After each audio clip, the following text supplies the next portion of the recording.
So I had enough, man. Keith Thurman back at it again.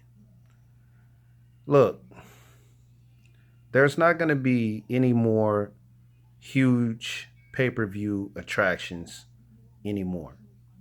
I think what they need to concentrate on doing, and that is that of boxing, who is the they. They need to concentrate on putting this stuff back on national TV. Al Heyman had the best idea when he created the PBC, but PBC started to fall apart. There wasn't enough names and big attractions to the sport of boxing to garner a huge fan base for advertisers to want to advertise on the PBC network. So it was a good idea. I think they can still push it. They would just have to go about doing things a different way than the approach that they last took. But either way it goes, boxing still needs to be on mainstream TV. This stuff is out of control, man, because now you got guys that have been watching Floyd market himself, and they think that just because he was the champ and he was undefeated, that's the main reason why he was such a huge attraction, and that's why he was able to call so many shots. But Floyd has been doing what he's been doing for the last 20 years. The same stuff that he's been doing, he has done it for 20 years, and people have been entertained. But what people have to understand is that he was doing it back then when the biggest names in boxing was pretty much Roy Jones Jr. I mean, we could go into all the rest of these guys, James Toney and all of these guys, but mainly Roy Jones was the guy, for the, I would say, mid 90s, if you will, 95 ish, 96 ish, about 96 and up. Roy Jones had it on lock. And about the early 2000s is when you start really hearing about these welterweights um, coming in, taking command of boxing. You know, after Oscar De La Hoya dismantled Chavez back in the day, he started becoming a main attraction for about, I would say, 7 years or so, from the early 2000s to about 2007 ish, 2008. But 2007, I think he lost his title to Floyd. So, and he lost his spotlight to Floyd. But people still loved him. He was the guy in the sport of boxing at that time. So what I have to say, man, is this stuff is on my nerves, man. With what Keith Thurman is doing, and he's trying to hold out. He's trying to protect his image, trying to protect his brand, trying to build himself up, trying to build his brand up, shall I say? And it's just causing a huge discomfort and a big rift in the sport of boxing right now. You're not gonna generate a million pay-per-view buys. You're not gonna generate 2 million. You're not gonna get there. You'll be lucky if you see 500,000 for a fight. In this new era of boxing that we're approaching. Now, yeah, I get it. Floyd is. I've seen the TMZ videos and all this corny stuff about Floyd getting ready to come back and possibly having a rematch against McGregor. But at the end of the day, Floyd is Floyd, and he's not dictating the sport of boxing any longer unless he gets in there with one of these young guys like a Thurman, like a Sean Porter, like a Errol Spence, guys like that, Danny Garcia, and start putting hands on these guys and clean out the welterweight division again, which he's not going to do. So, with that being said, he's irrelevant right now. What is relevant is the fact that those names that I just mentioned are names that are supposed to be the biggest names in the sport of boxing right now. And we're not going to get a chance to really see these guys get in the ring and fight each other because Keith Thurman is standing in the way. That's why. He wants to, and don't get this twisted. I'm a huge fan of Keith Thurman. I like the guy a lot. I like his skill set. I like what he gets in there and what he puts together. But at the end of the day, you're not Floyd. You're not going to be able to build up your opponent. To wait out guys and try to strategize your way to being a main attraction in the sport of boxing. People don't care about these overly rehearsed Muhammad Ali type speeches that you want to give to the media, acting like he is a analyst or something for the sport of boxing right now. Bro, you're not an analyst. You're not must see TV. Is what I'm trying to get to. The man is not must see TV, and he wants to try to make himself out to be that way. He wants to hold out. He wants to you know watch these guys sit back and clash with each other, and then he wants to try to after the war has already taken place, then he wants to come in and get easy pickings, from all of what's left over after the war is over, and that's what he wants. He's gonna try to wait Errol Spence out, and hope that Errol Spence gets in there and gets beat by one of these other guys, so that he can pick and choose out of the guys that he wants to fight, and then want to call himself the best. And it's just getting on my nerves, man. It's holding up the sport.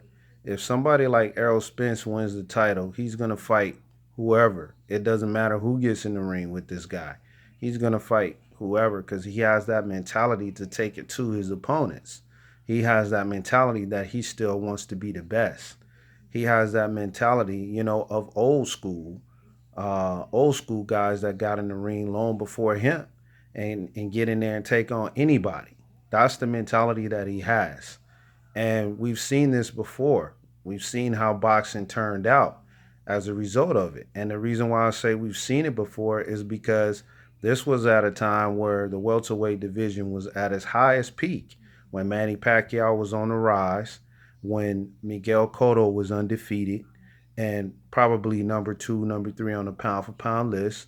Floyd was undefeated, getting ready to return into the ring and take on Marquez at that time. Um, it was at that time, man, where the welterweight division was at its highest peak, man.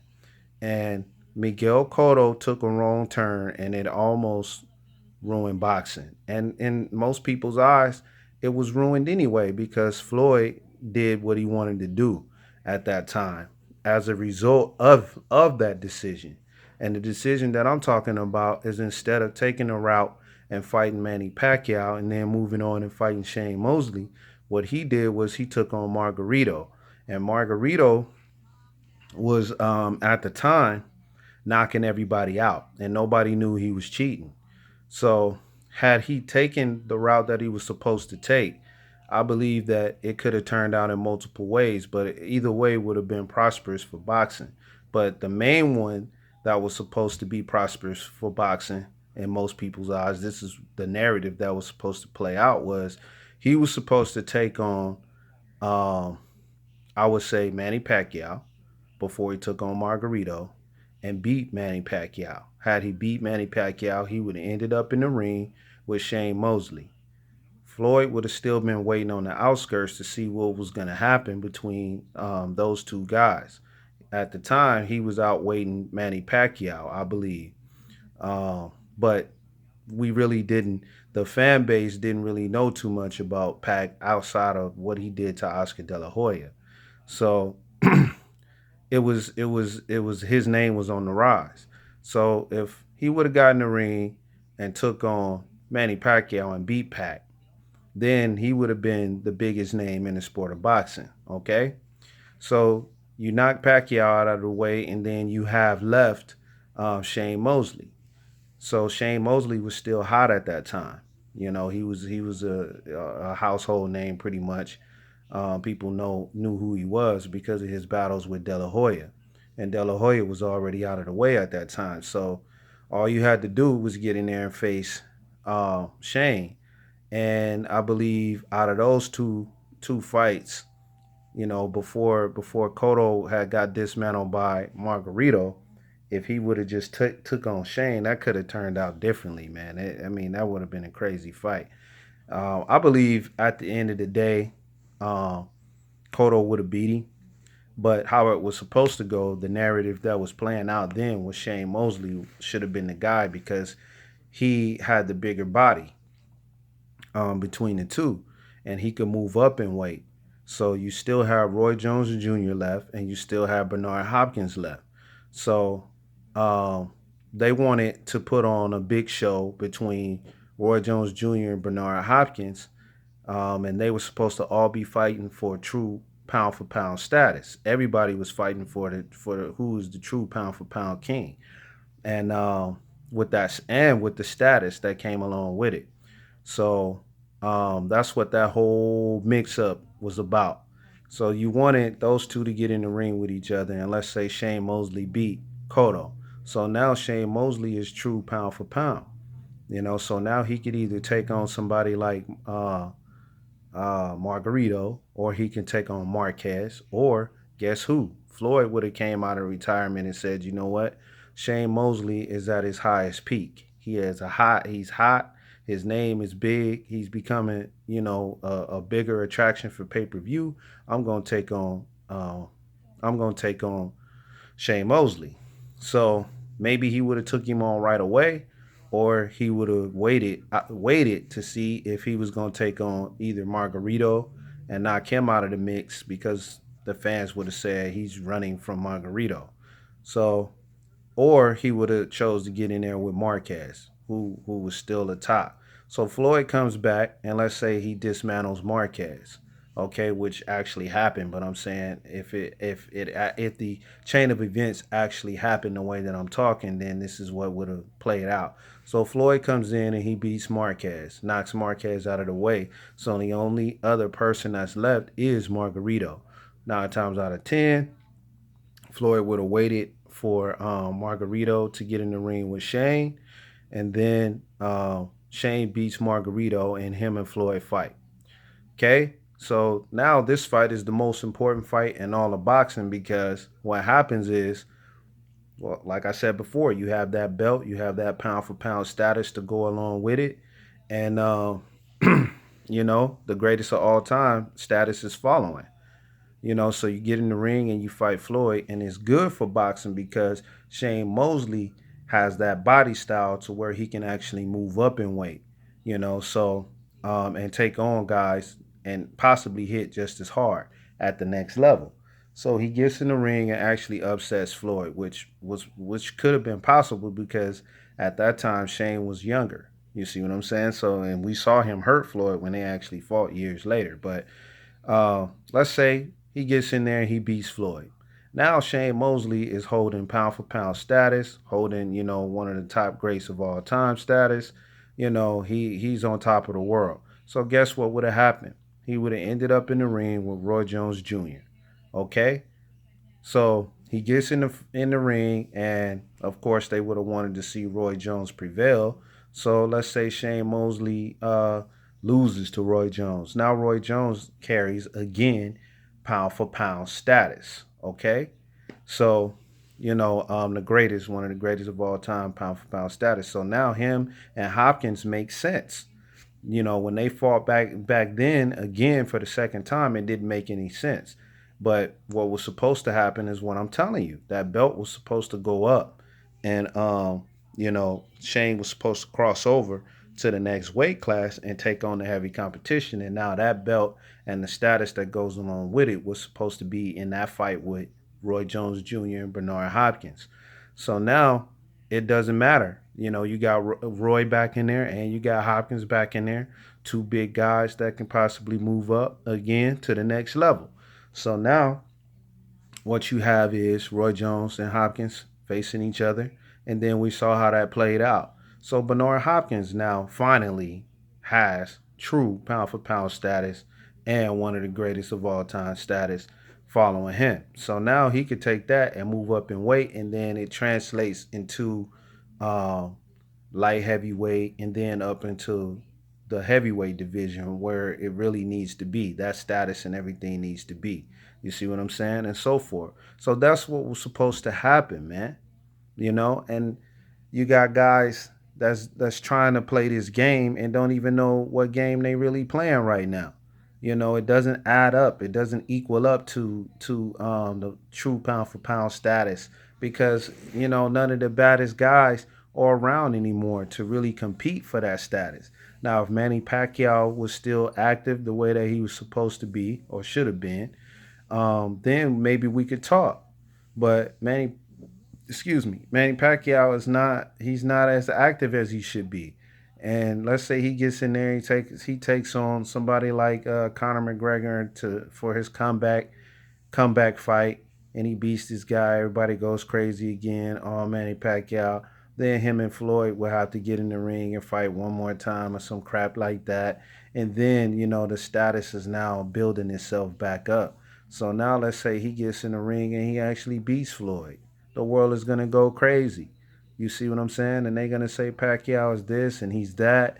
And they'll still say he's old, but he's this and he's that. So one of these young guys gets in the ring, takes on Pacquiao, knocks him out, does whatever. Let's say Lomachenko or somebody moves up to face this guy and beats him, or Errol Spence. It depends on who it is. You see what I'm saying? That's gonna make the world turn upside down. But it's not gonna happen anymore because these guys don't have. First of all, they don't have the body style to do it. The only one left that can actually carry over is Canelo. He's the biggest guy, out of all of the so-called welterweights. He's the biggest guy. He's the only one that can move up the ladder.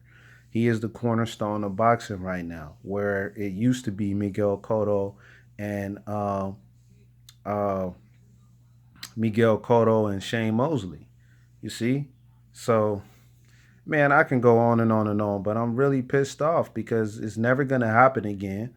And you got guys trying to wait out and do this, play this game, this marketing game, and it's not gonna happen. It's not gonna happen for you. Get your ass in the ring and take on the stiff competition and do what you need to do to uphold the sport by taking on the stiff competition because there's nothing else left, dude.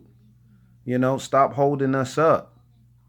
Anyway, I just had to rant for a minute, man. I know it's a long rant, 17 minutes. I ain't never did a video this dang on long before, but excuse my cursing, man. I try to do my best to not put that stuff in these videos, but it is what it is. This video's too long. I know only 2 people probably gonna watch it anyway, but I just had to put it out because I'm pissed. Peace.